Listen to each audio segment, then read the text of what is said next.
നമസ്കാരം. ശ്രീമദ് ഭാഗവതം മൂലം പ്രഭാഷണം ഭാഗം 106. ഓം ഗം ഗണപതയേ നമഃ. ഓം സം സരസ്വതേ സ്വാഹ. ഓം ശ്രീ ഗുരുഭ്യോ നമഃ. ഓം ശ്രീ രംഗനാഥ ശർമ്മണേ നമഃ. നാരായണ നാരായണ നാരായണ നാരായണ നാരായണ നാരായണ നാരായണ നാരായണ നാരായണ നാരായണ നാരായണ. ഓം ശ്രീകൃഷ്ണാർപ്പണമസ്തു. ഓം ശ്രീകൃഷ്ണായ പരബ്രഹ്മണേ നമഃ. ഓം ശ്രീകൃഷ്ണായ പരമാത്മനേ നമഃ. ഹരേ രാമ രാമ രാമ ഹരേ ഹരേ, ഹരേ കൃഷ്ണ കൃഷ്ണ കൃഷ്ണ ഹരേ ഹരേ. ശ്രീമദ് ഭാഗവതം മൂലം പ്രഭാഷണം ഭാഗം 106. പ്രഥമസ്കന്ധത്തിൽ 10-ാം അധ്യായത്തിൽ 20-ാമത്തെ ശ്ലോകമാണെന്ന് പറയേണ്ടത്. അന്യോന്യമാസീത് സഞ്ചൽപ ഉത്തമശ്ലോകചേതസാം കൗരവേന്ദ്രപുരസ്ത്രീണാം സർവശ്രുതി മനോഹര. അന്യോന്യമാസീത് സഞ്ചൽപ ഉത്തമശ്ലോകചേതസാം കൗരവേന്ദ്രപുരസ്ത്രീണാം സർവശത്രു മനോഹരാം. ഇതിന് അർത്ഥം പറയുമ്പോൾ, ശ്രീകൃഷ്ണനിൽ പതിഞ്ഞ മനസ്സോടുകൂടിയ ധർമ്മപുത്രരുടെ പട്ടണത്തിലെ സ്ത്രീകളുടെ സർവരുടെയും ശ്രോത്രങ്ങളെ ആനന്ദിപ്പിക്കുന്ന പരസ്പരമുള്ള സംഭാഷണമുണ്ടായി. ഭഗവാൻ പോകുമ്പോൾ ഇത്ര നല്ല മനോഹരനായിട്ട്, ലോകൈക ഗുരുവായിട്ട്, എല്ലാവർക്കും മംഗളത്തെ പ്രദാനം ചെയ്യാൻ കഴിവുള്ള സർവജ്ഞനും സർവവ്യാപിയായിട്ടുള്ള ഭഗവാൻ നമ്മുടെ ഇടയിൽ ഇത്രയും കാലം ഉണ്ടായത് നമ്മുടെയൊക്കെ ഭാഗ്യമാണ് എന്നൊക്കെ പറഞ്ഞ് തമ്മിൽ ഭഗവാനെ ശ്രേഷ്ഠമായിട്ടുള്ള അവസ്ഥകളെ കീർത്തിച്ചും കൊണ്ട് സംസാരിക്കുന്നത് കേട്ടു എന്നാണ് എൻ്റെ അർത്ഥം. ഇനി അതിൻ്റെ ഭാവാർത്ഥം പറയാം. കീർത്തിക്കുന്നവരുടെ അറിവില്ലായ്മയാകുന്ന ഇരുട്ടിനെ, അറിവില്ലായ്മ നോക്കൂ. ഇപ്പോൾ നമ്മളിപ്പോൾ ഞാനിപ്പോൾ ഭാഗവതം പറയണു, ഇത് പറയുമ്പോൾ എനിക്കെന്താ ഗുണം പറയാം. എൻ്റെ അറിവില്ലായ്മയാകുന്ന ഇരുട്ടിനെ നശിപ്പിക്കാൻ ഭാഗവതത്തിന് ശക്തിയുണ്ട്. അപ്പോൾ ദിവ്യമായ യശസ്സോടു കൂടിയ ശ്രീകൃഷ്ണൻ്റെ പേരിൽ ദൃഢമായി ഉറപ്പിച്ച മനസ്സുള്ളവരായിരിക്കണം ധർമ്മപുത്രരുടെ പട്ടണത്തിലെ സ്ത്രീകൾ. കേൾക്കുന്ന സകലരുടെയും ചെവികളെയും മനസ്സിനെയും ആനന്ദിപ്പിക്കുന്ന വിധത്തിൽ അന്യോന്യം സംഭാഷണം ചെയ്തു. ഇവരുടെ സംഭാഷണങ്ങളിൽ ഒട്ടൊഴിയാതെയുള്ള ഉപനിഷത്തുകളാകുന്ന ദേവികൾ. ഉപനിഷത്തുകൾ ഇപ്പോൾ എന്താണെന്നാണ് പറഞ്ഞത്? ദേവികൾ. അതാണ് നമ്മൾ പഠിക്കാതെ കണ്ടിരിക്കുന്നത്. ശരിയല്ലേ? സൂക്ഷ്മമായും അന്യർക്ക് കാണാൻ കഴിയാത്തതുമായ സ്വരൂപത്തോടുകൂടെ കേട്ട് ആനന്ദിക്കുവാൻ തക്കവിധം വേദാന്തസാരമടങ്ങിയിരിക്കുന്നുവെന്നും.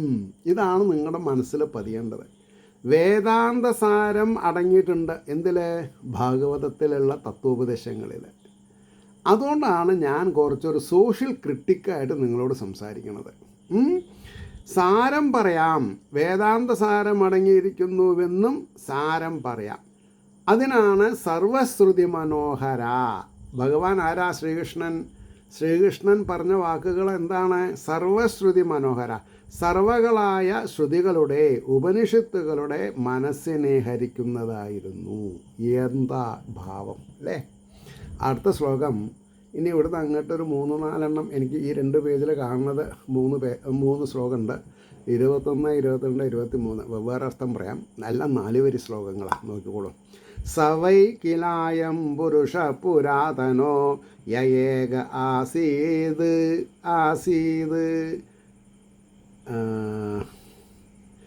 അവിശേഷ ആത്മനി അഗ്രേ ഗുണേഭ്യോ ജഗദാത്മനീശ്വരേ നിമീലിതാത്മനിഷി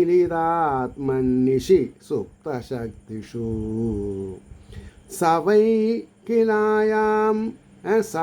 കിലായാം പുരുഷ പുരാതനോ യേക ആസീത് അവിശേഷ ആത്മനി അഗ്രേ ഗുണേഭ്യോ ജഗദാത്മനീശ്വരേ നിമീലിത ആത്മനിഷി സുപ്തശക്തിഷു. വിശേഷമില്ലാതിരിക്കുന്ന ആത്മാവിൽ എന്ന് പറഞ്ഞാൽ ആത്മാവിന് എന്താ ഞാൻ പറയുക, ആത്മാവിനെ കാണാൻ പറ്റില്ല. ബാലാഗ്ര ശതഭാഗസ് വിസ്തരസ ഏകോ ജീവ. എന്നാൽ ചൂട് തരുന്നു, സർവത്ര വെളിച്ചം തരുന്നു, എല്ലാ വസ്തുക്കളെയും ശോഭിപ്പിക്കുന്നു. അങ്ങനെ ഒരു സാധനം സയൻറ്റിസ്റ്റുമാർക്ക് കണ്ടുപിടിക്കാൻ സാധിച്ചിട്ടില്ല. നമ്മുടെ ഒക്കെ ഉള്ളിലുണ്ട് ഇനി.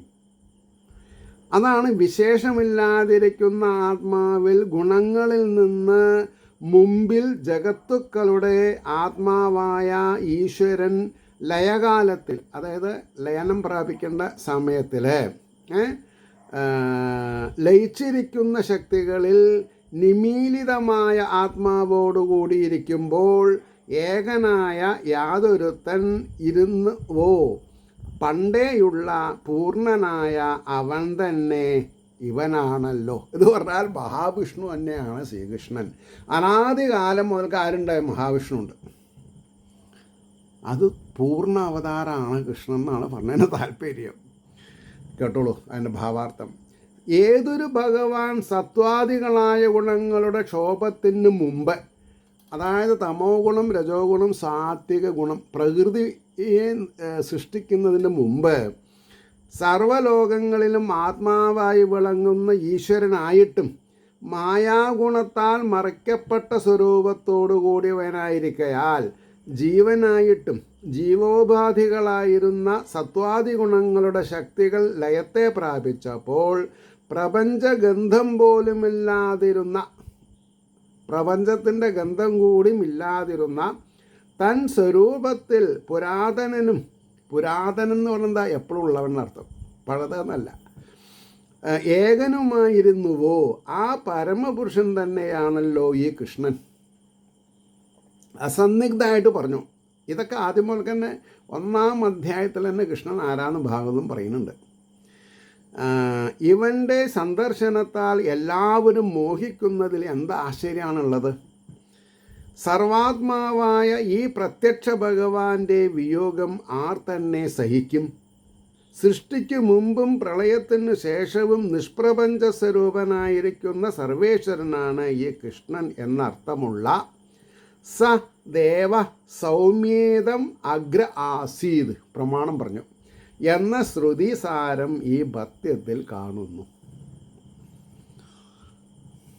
1-2 പ്രാവശ്യം ഫോർവേഡ് ചെയ്ത് ബാക്ക്വേഡ് ചെയ്ത് കേൾക്കണം ഇതിൻ്റെ അർത്ഥം കേട്ടോ. ഇനി 22-ാമത്തെ ശ്ലോകം. സയേവ ഭൂയോ നിജവീര്യചോദിതാം സ്വജീവമായാം പ്രകൃതിം സിസൃക്ഷതീം അനാമരൂപാത്മനിരൂപനാമനി വിദിൽ സമാനോ അനുസസാരശാസ്ത്രകൃത്. സയേവ ഭൂയോ നിജവീര്യചോദിതാം സ്വജീവമായാം പ്രകൃതിം സിസൃക്ഷതീം അനാമരൂപാത്മനി രൂപനാമനി വിദിൽ സമാനോ അനുസസാരശാസ്ത്രകൃത്. അവൻ തന്നെ, ആര്? ശ്രീകൃഷ്ണൻ തന്നെ. പിന്നെ തൻ്റെ ശക്തിയാൽ പ്രേരിപ്പിക്കപ്പെട്ടവളും തൻ്റെ അംശമായ ജീവനെ മോഹിപ്പിക്കുന്നവളും, അതായത് തൻ്റെ മായ എന്നർത്ഥം, സൃഷ്ടിപ്പാൻ ഇച്ഛിക്കുന്നവളുമായ പ്രകൃതിയെ നാമരൂപങ്ങളോട് കൂടാതിരിക്കുന്ന ആത്മാവിൽ, ഇപ്പോൾ കുറച്ച് മുമ്പ് ഞാൻ പറഞ്ഞു, നാമരൂപങ്ങളോട് കൂടാതിരിക്കുന്ന ആത്മാവിൽ നിർമ്മലം നിർമ്മലം നിർമ്മലം കാണാൻ പറ്റില്ല. രൂപങ്ങളെയും നാമങ്ങളെയും ഉണ്ടാക്കുവാൻ ഇച്ഛിക്കുന്നവനും അതിനുള്ള പ്രമാണമായ വേദത്തെ പ്രകാശിപ്പിച്ചവനുമായിട്ട് അനുസരിച്ചു. അതിൻ്റെ ഭാവാർത്ഥം പറയാം. ഇപ്പം നിങ്ങൾ ഈ ഗ്രന്ഥമുള്ളവർ ഫൊർഗെറ്റ് അബൌട്ട് ദി ശ്ലോകംസ്, ഫൊർഗെറ്റ് അബൌട്ട് ദി വാക്കാർത്ഥം. ഈ ഡിസ്ക്രിപ്ഷൻ ഉണ്ടല്ലോ, ഭാവാർത്ഥം, അതൊരു 3-4 പ്രാവശ്യം ആവർത്തിച്ച് പഠിക്കണം.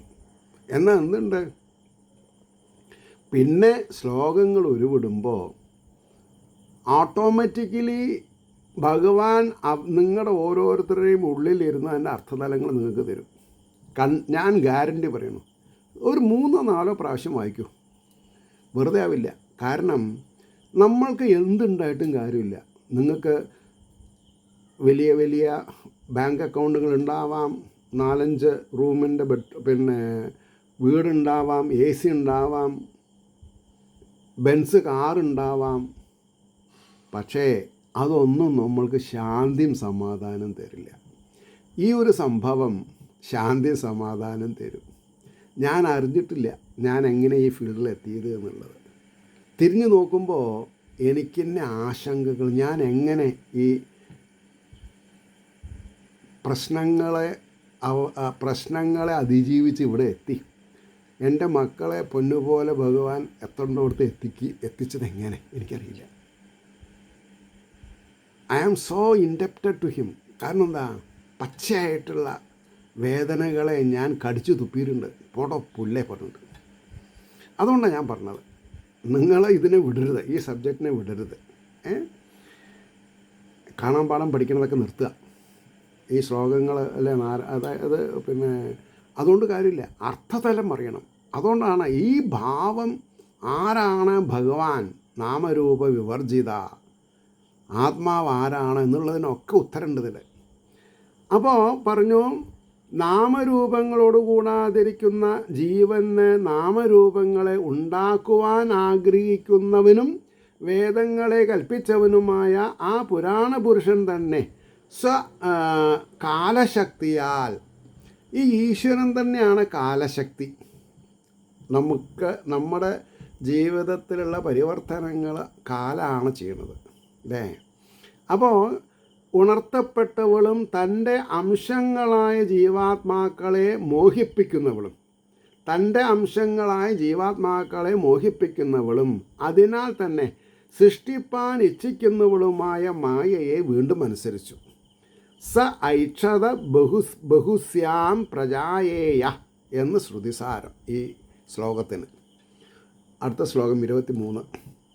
സവാ അയം യത് പദമത്ര സൂരയോ ജിതേന്ദ്രിയാ നിർജിതമാദരിശ്വന പശ്യന്തി ഭക്തുൽകലിതാമലാത്മനാ നന്വേഷ സത്വം പരിമാഷ്ടുമർഹതി. സവാ അയം യത് പദമത്ര സൂരയോ ജിതേന്ദ്രിയാ നിർജിതമാദരിശ്വന പശ്യന്തി ഭക്തുൽകലിതാമലാത്മനാം നന്വേഷ സത്വം പരിമാഷ്ടുമർഹതി. യാതൊരുത്തൻ്റെ പദത്തെ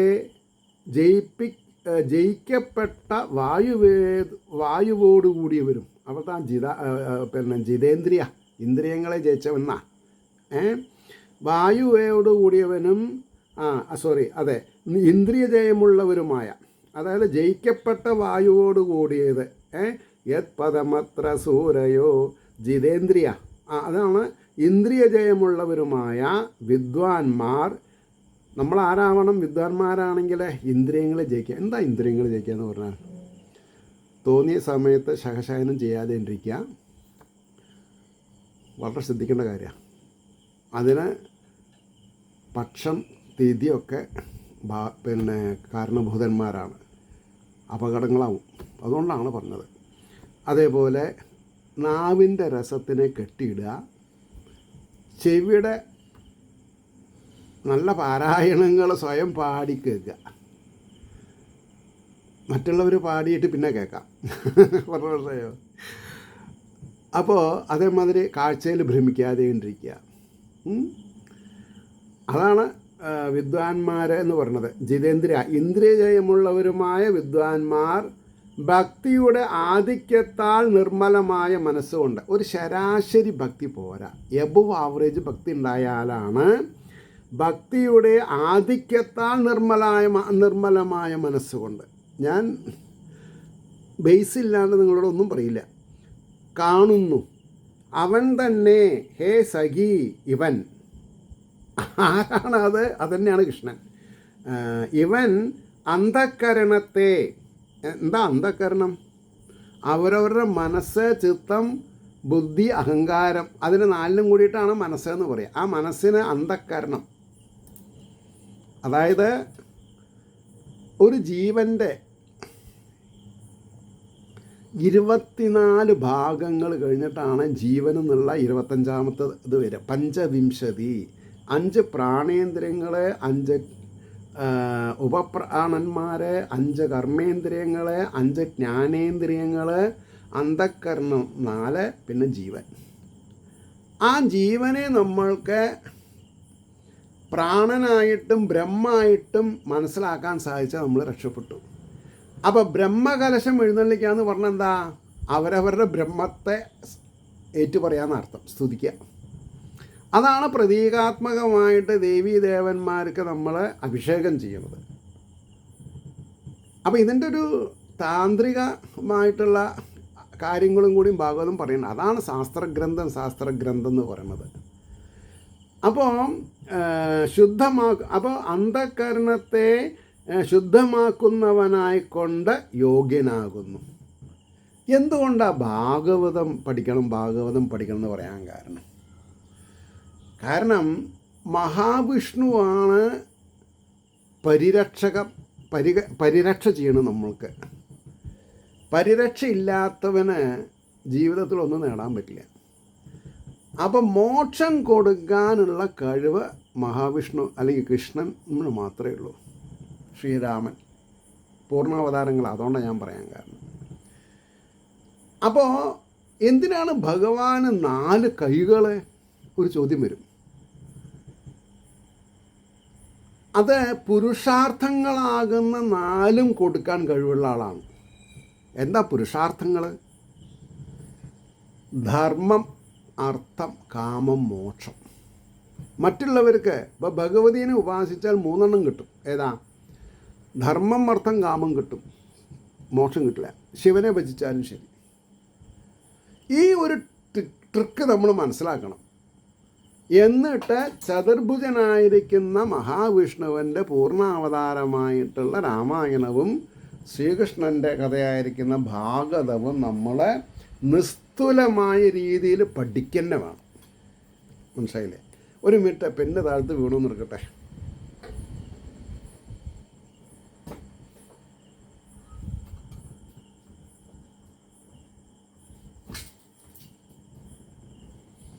കിട്ടിയില്ല, സാരമില്ല. അപ്പോൾ ഇനി അതിൻ്റെ ഭാവാർത്ഥം പറയാം. ഇന്ദ്രിയങ്ങളെ ജയിച്ചവരും അതിനു വേണ്ടി പ്രാണനെ അടക്കി യോഗം അഭ്യസിച്ചവരും. ഇന്ദ്രിയങ്ങൾ അടക്കണമെങ്കിൽ എന്ത് വേണം? പ്രാണായാമം ചെയ്തിട്ട് കുറച്ച് ഇഷ്ടാനിഷ്ടങ്ങളെ തളയ്ക്കാൻ സാധിക്കണം. പ്രാണനെ അടക്കി യോഗം. എന്താ യോഗം എന്ന് പറഞ്ഞാൽ? ഒന്നായി ചേരാന്ന. അതുകൊണ്ട് സ്ത്രീ പുരുഷന്മാരെ ഒന്നായി ചേരലല്ല കേട്ടോ. തൻ്റെ ജീവാത്മാ എന്നുള്ള അവസ്ഥ മാറി പരമാത്മാ എന്ന അവസ്ഥയെ പ്രാപിക്കുക. അതെങ്ങനെയുണ്ടാവുക? ഉള്ളിലുള്ളത് പരമാത്മാവാണെന്ന് അറിയണം. ധർമ്മം വധ ധർമ്മം ചര. ആ ധർമ്മം നമ്മളെ രക്ഷിക്കും. അപ്പോൾ അതിനു വേണ്ടി പ്രാണനെ അടക്കി യോഗം അഭ്യസിച്ചവരുമായ ഭക്തന്മാർ ഭക്തിയുടെ ആധിക്യത്താൽ, ഭക്തി കുറച്ച് പോരാ, ആധിക്യമാണ്, എബോവ് ആവറേജ് ആവണം, ഫുൾനെസ് 100% എത്തണം. അപ്പോഴാണ് പൂർണ്ണകാമനാവുക. പൂർണ്ണകാമനകളെ അതിജീവിച്ചവെന്ന് അർത്ഥം പറയണം. പൂർണ്ണകാമൻ എന്ന് പറഞ്ഞാൽ പോരാ. അതിൻ്റെ അർത്ഥം എന്താ? പൂർണ്ണകാമൻ എന്ന് പറഞ്ഞാൽ എന്താ? എല്ലാം. കാരണം ഈശ്വരൻ വശത്തായാൽ പിന്നെ ഒന്നും വേറെ അതിൽ താഴെ വേറൊന്നും അല്ല, അതിൽ മീതൊന്നുമില്ല. ഭഗവാൻ പൂർണ്ണകാമനാണ്. അപ്പോൾ പരിപൂർണ മനസ്സോടുകൂടി ഈശ്വരനെ നമ്മൾ അഭ്യാസം ചെയ്താൽ ആ പൂർണ്ണകാമത്വം നമുക്ക് കിട്ടും. അതാണ് ഈ സോക്കാൾഡ് നാരായണ ഗുരു അല്ലെങ്കിൽ രമണ മഹർഷി, ശങ്കരാചാര്യർ ഇല്ലേ, അങ്ങനെ അതിൽ നാടാൻ പാടില്ല.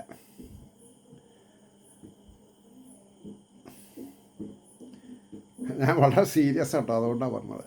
എനിക്ക് പലതും പറയണമെന്നുണ്ട്, പക്ഷേ പറയാൻ പറ്റില്ല. എന്താ അങ്ങനെ പറയാൻ കാരണം? ഇന്നത്തെ നമ്മളിപ്പോൾ ഈ ഫേസ്ബുക്ക് അല്ലെങ്കിൽ ഈ യൂട്യൂബൊക്കെ നോക്കിയാൽ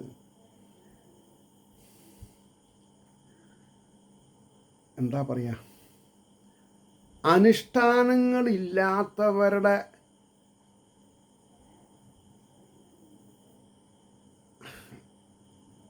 സർവജ്ഞ വീടം കയറിയ കൂട്ടത്തിലുള്ള പരിപാടികളാണ് കാണുന്നത്. I am so sorry to tell you like that. എന്താണ് ടെസ്റ്റിൽ പറഞ്ഞതെന്നുള്ളത് അവർ പറയില്ല. എന്താവട്ടെ. അപ്പോൾ ഇവിടെ ഭക്തിയുടെ ആധിക്യത്താൽ പരിശുദ്ധമായ മനസ്സുകൊണ്ട് ഏതൊരു പുരാണ പുരുഷൻ്റെ സ്വരൂപത്തെ അല്ലെങ്കിൽ പാദത്തെ കാണുന്നുവോ ആ പരമപുരുഷൻ തന്നെ ഈ കൃഷ്ണ ഭഗവാൻ. ഹേ സഖി, ഇവന് മാത്രമേ നമ്മുടെ ബുദ്ധിവൃത്തിയെ പരിശുദ്ധമാക്കുവാൻ കഴിയുകയുള്ളൂ. ഇവന് മാത്രം. മായയ്ക്ക് പറ്റില്ല, ഭഗവതിക്ക് പറ്റില്ല, പരമശിവനും പറ്റില്ല. ഇവന് മാത്രം. ശ്രീരാമൻ, ശ്രീകൃഷ്ണൻ, വിഷ്ണു, ഇത് മൂന്നും ഒന്നുതന്നെയാണ്. ഇനി പൂർണ്ണമാണ്. ഇനി യോഗാദികൾ ബുദ്ധിശുദ്ധിയെ വരുത്തുവാൻ ശക്തങ്ങളല്ല എന്ന് സാരം. യോഗാദികൾ അതായത് പത്മാസനത്തിലിരുന്ന് ശ്വാസം പിടിക്കലല്ല. ഭക്തി വേണം. ഭക്തി, ജ്ഞാന, വൈരാഗ്യം വേണം. അപ്പോൾ യോഗം എന്ന് പറഞ്ഞാൽ ഞാൻ പറഞ്ഞു സ്ത്രീയും പുരുഷനും ചേർച്ചയല്ല. പിന്നെ എന്താ? ഭക്തനും ഭക്തിയും ഭഗവാനും ഒന്നാവുന്നൊരു നിമിഷമുണ്ട്. അതാണ് ഭക്തിയോഗം. ഭഗവാനെ അന്വേഷിച്ചിട്ടുള്ള യാത്ര പൂർണ്ണകാമത്വം അനുഭവിക്കുമ്പോഴാണ് എന്തായിട്ട് മാറുന്നത്? കർമ്മകാണ്ഡം ശരിയാവുന്നത്. അപ്പോൾ കർമ്മം എന്തായിരിക്കണം? എന്തിനെ പറ്റിയിട്ടായിരിക്കണം? ലൗകികമായിട്ടുള്ള ശ്രേയസ്സുകൾ ഉണ്ടാക്കാനല്ല. പിന്നെയോ ഈശ്വര പദപ്രാപ്തി ഉണ്ടാവാനാണ്. ഇനി 24ാമത്തെ ശ്ലോകം. സവാ അയം സഖ്യനുഗീത സത്കഥോ വേദേഷു ഗുഹ്യേഷു ച ഗൃഹ്യവാദിഭി യേകൈശോ ജഗദാത്മലീലയാ സൃജത്യവത്യത്തിന തത്ര സജ്ജതേ. സവാ അയം സഖ്യനുഗീത സത്കഥോ വേദേഷു ഗുഹ്യേഷു ച ഗുഹ്യവാദിഭി യേകൈശോ ജഗദാത്മലീലയാ സൃജത്യവത്യത്തിന തത്ര സജ്ജതേ. ഒരുവനായ യാതൊരു ഈശ്വരൻ. ഈശ്വരൻ ഒന്നേ ഉള്ളൂ. മഹാവിഷ്ണു, ശ്രീകൃഷ്ണൻ, രാമൻ, ശ്രീരാമൻ പൂർണ്ണാവതാരം. ബാക്കിയൊക്കെ അംശാവതാരങ്ങളാണ്. അതുകൊണ്ടാണ് ഞാൻ അതിൽ കൂട്ടി പറയാത്തത്. അതിനാവശ്യമില്ല നമുക്ക്. അപ്പോൾ ഒരുവനായ യാതൊരീശ്വരൻ തൻ്റെ കളിയാൽ, ആത്മലീലയാൽ ലോകത്തെ സൃഷ്ടിക്കുന്നു, രക്ഷിക്കുന്നു, സംഹരിക്കുന്നു. അതിൽ ചേർച്ചയുള്ളവനായിരിക്കുന്നതുമില്ല. അതായത് ഭഗവാൻ ഒന്നിൽ ഒട്ടിപ്പിടിക്കണില്ല. ഭഗവാൻ അരൂപനാണ്. ഭഗവത് ശക്തി വിശേഷത്തിനെ നമുക്ക് തൊട്ട് കാണാൻ പറ്റില്ല. സൂക്ഷ്മമാണത്. സൂക്ഷ്മമാണ്, സ്ഥൂലല്ല എന്ന് രഹസ്യത്തെ പറയുന്നവരാൽ രഹസ്യഗ്രന്ഥങ്ങളിലും വേദങ്ങളിലും അനുഗാനം ചെയ്യപ്പെടുന്ന സൽക്കഥകളോടുകൂടിയ അവൻ തന്നെ ഹേ സഖി ഇവൻ. അതായത് വേദങ്ങളിലും ഉപനിഷത്തുകളിലും ഇതിഹാസങ്ങളിലും പുരാണങ്ങളിലും ആരെപ്പറ്റി പറഞ്ഞിട്ടുണ്ട്? അവൻ തന്നെയാണ് കൃഷ്ണൻ. അതിൻ്റെ ഭാവാർത്ഥം നോക്കൂ. ഹേ സഖി, ഏകനായ യാതൊരീശ്വരൻ തൻ്റെ കളിയാൽ പ്രപഞ്ചത്തെ സൃഷ്ടിച്ച് ലീലയാ വിനോദമാടുന്നു എന്നാണ് അത്തവയ്ക്ക് കിളിപ്പാട്ടിൽ പറയുന്നുണ്ട്. ഭഗവാൻ ലീലയാ വിനോദമാടുന്നു. ലീലയാ, ഭഗവാന്റെ ലീല. അപ്പോൾ ഏകനായ യാതൊരീശ്വരൻ തൻ്റെ കളിയായ പ്രപഞ്ചത്തെ സൃഷ്ടിച്ച് പരിപാലിച്ച് സംഹരിക്കുന്നു. അതിന് കഥകൾ വരുമ്പോൾ 3 ആളായിട്ട് തരം തിരിച്ചു എന്ന് മാത്രം. ആ പ്രപഞ്ചത്തോട് ചേർച്ചയില്ലാതെയും ഇരിക്കുന്ന എന്ന് വേദം അറിയുന്ന പണ്ഡിതന്മാരാൽ അതായത് ഞാൻ സൃഷ്ടിച്ച വസ്തു വേറെ, ഞാൻ വേറെ. ഞാൻ സൃഷ്ടിച്ച വസ്തു ഞാനല്ല. പറഞ്ഞു മനസ്സിലായോ? ഇപ്പോൾ മഹാത്മാക്കളുടെ വിഗ്രഹം, സ്റ്റാച്ചു ഉണ്ടാക്കുന്നുണ്ട്.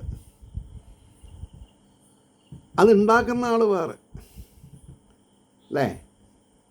പറഞ്ഞു മനസ്സിലായോ? അപ്പോൾ ആ പ്രതിമയിൽ ആ വ്യക്തിയുടെ ഗുണഗണങ്ങൾ ആരോപിച്ചാലും അത് സ്റ്റാച്ചു ആണെന്നുള്ള കാര്യം നമ്മൾ മറക്കരുത്. അതുകൊണ്ടാണ് കുറച്ച് വിവരം വന്നാൽ വിഗ്രഹാരാധന പാടില്ല എന്ന് പറയാൻ കാരണം. ആ തുടക്കത്തിൽ പറയും വെള്ളത്തിൽ, കരയിൽ പൊടികൾ ഉപയോഗിച്ച് ചിത്രം വരച്ച്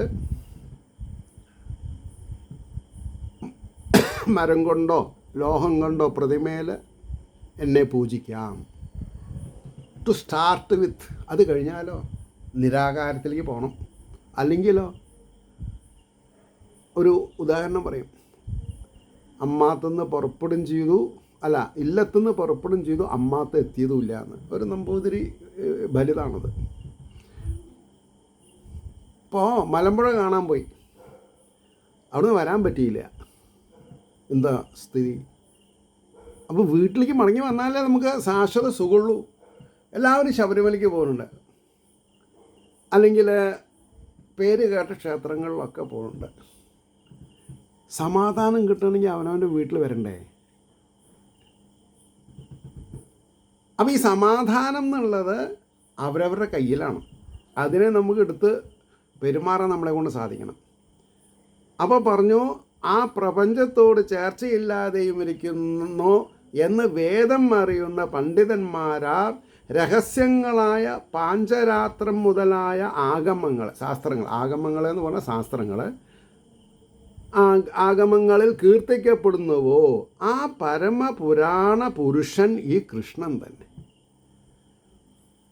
ഇനി 25-ാമത്തെ ശ്ലോകം കൂടിയും പറഞ്ഞു നിർത്താം. യദാഹി ധർമ്മേണ തമോദിയോ നൃപാം ജീവന്തി തത്രൈഷ ഹി സത്വത കില ദത്തേ ഭഗം സത്യമൃതം ദയായശോ ഭവായ രൂപാണി ദദദ്യുഗേ യുഗേ. യദാ ഹി ധർമ്മേണ തമോധിയോ നൃപാം ജീവന്തി തത്രൈഷ ഹി സത്വത കില ദത്തേ ഭഗം സത്യമൃതം ദയാം യശോ ഭവായ രൂപാണി ദദദ്യുഗേ യുഗേ. അന്ധകാരത്താൽ വ്യാപിക്കപ്പെട്ട ബുദ്ധിയോടുകൂടിയ ഗുണമില്ല. ബുദ്ധി വിദ്യ കൊണ്ടാവണം, അന്ധകാരം കൊണ്ടാവില്ല. അന്ധകാരത്താൽ വ്യാപിക്കപ്പെട്ട ബുദ്ധിയോട്, അജ്ഞാനം എന്നർത്ഥമായി. രാജാക്കന്മാർ ഏതു കാലത്ത് അധർമ്മത്തോടുകൂടെ ജീവിക്കുന്നു. അപ്പോൾ രാജാക്കന്മാർ അധർമ്മത്തോടുകൂടി ജീവിക്കുന്നത് അജ്ഞാനം കൊണ്ടുള്ള സമയത്ത്. എന്നാൽ രാജാക്കന്മാർക്ക് 64 കളകളും വിഷ്ണുത്വം ഉണ്ടല്ലോ. ഉണ്ട്. നമുക്കില്ലേ വിഷ്ണുത്വം? നമ്മൾ അഹം ബ്രഹ്മാസ്മി ആവേണ്ടവരല്ലേ? നമ്മളെന്തുകൊണ്ടായില്ല? പ്രജ്ഞാനം ബ്രഹ്മം, ബ്രഹ്മ അയമേവ ബ്രഹ്മം തത്വമസി, ഇതൊക്കെ നമ്മളല്ലേ? അതേപോലെ തന്നെ അപ്പോൾ അധർമ്മത്തോടുകൂടി ജീവിക്കുന്നു. ആ കാലത്ത് പരിപാലനത്തിനായി കൊണ്ട് ഇവൻ തന്നെ സത്വഗുണം കൊണ്ട് യുഗം തോറും ശരീരങ്ങളെ ധരിക്കുന്നവനായിട്ട് ഐശ്വര്യം, പ്രതിജ്ഞാപാലനം, യഥാർത്ഥ ഉപദേശകത്വം. എന്തുകൊണ്ടാണ് ലെസ് ദാൻ ഭാഗവതം വായിക്കരുത്? ഭാഗവതത്തിനെ പറ്റി ഒരുപാട് ആഖ്യാനങ്ങൾ, കഥകൾ പറയുന്ന ആൾക്കാരുണ്ട്, അത് വായിക്കരുത്. വ്യാസകൃതമായ ഭാഗവതം ആഖ്യാനം എന്താ, അത് മാത്രമേ പറയാവൂ. എത്ര ആൾക്കാർ എഴുതി കൂട്ടിട്ടുണ്ട്, അതുകൊണ്ട് കാര്യമില്ല. വ്യാസർ എഴുതിയ കൂട്ടത്തിലാവുമോ? ഭഗവാൻ കൃഷ്ണദ്വൈപായനൻ വ്യാസരന്നെ.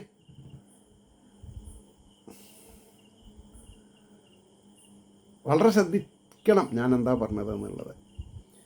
അപ്പോൾ അറിവില്ലായ്മ, അപ്പോൾ രാജാക്കന്മാർ അപ്പോൾ പരിപാലിതനായി കൊണ്ട് ഇവൻ തന്നെ സത്വഗുണം കൊണ്ട് യുഗം തോറും ശരീരങ്ങളെ ധരിക്കുന്നവനായിട്ട് ഐശ്വര്യം, പ്രതിജ്ഞാപാലനം, യഥാർത്ഥ ഉപദേശകത്വം, കാരുണ്യം, അത്ഭുതകർമ്മത്വം ധരിക്കുന്നു. ഇതാണ് വാക്കിൻ്റെ. ഇനി അതിൻ്റെ ഭാവാർത്ഥം പറഞ്ഞു നിർത്താം. നിഷ്പ്രപഞ്ച സ്വരൂപനും, നിഷ്പ്രപഞ്ചം എന്ന് പറയുന്നത് പ്രപഞ്ചമല്ല ഭഗവാൻ. ഭഗവാൻ പ്രപഞ്ചത്തിനെ സൃഷ്ടിച്ചു, അത്രയേ ഉള്ളൂ. അതാണ് ദൃശ്യത്തിൽ ഭ്രമിക്കരുത് എന്ന് പറയുന്നത്. ദൃക്കിനെ അനുസന്ധാനം ചെയ്യൂ, ഈശ്വരനെ അനുമോദിക്കൂ, ഈശ്വരനെ അനുകരിക്കരുത്. ഇപ്പോൾ പ്രഹ്ലാദ ചരിതം, അതിൽ പ്രഹ്ലാദൻ്റെ അച്ഛനെ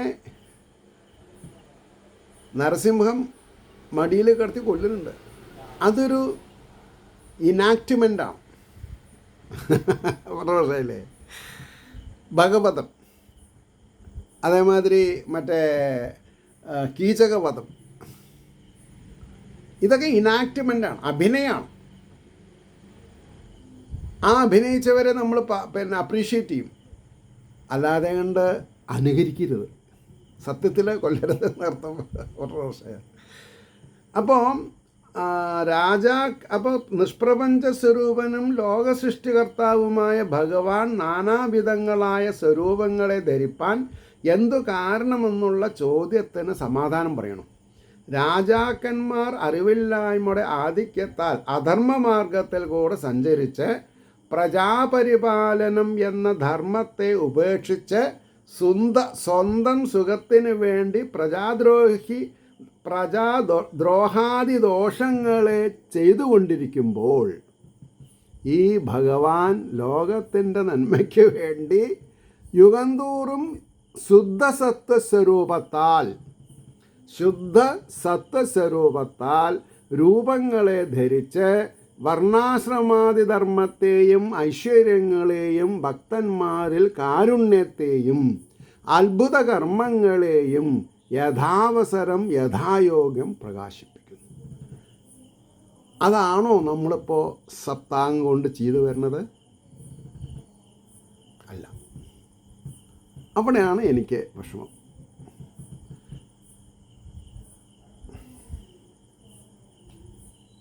ഞാൻ പറഞ്ഞത് നിങ്ങൾക്ക് മനസ്സിലായെന്ന് തോന്നുന്നു എനിക്ക്. ഏവർക്കും ശ്രീഹരിയുടെ അനുഗ്രഹാശിസുകൾ നിർലോഭം ഉണ്ടാവട്ടെ എന്ന് പ്രാർത്ഥിച്ചുകൊണ്ട് വാക്കുകൾ ചുരുക്കുന്നു. നമസ്കാരം. നാളെ കാണാം.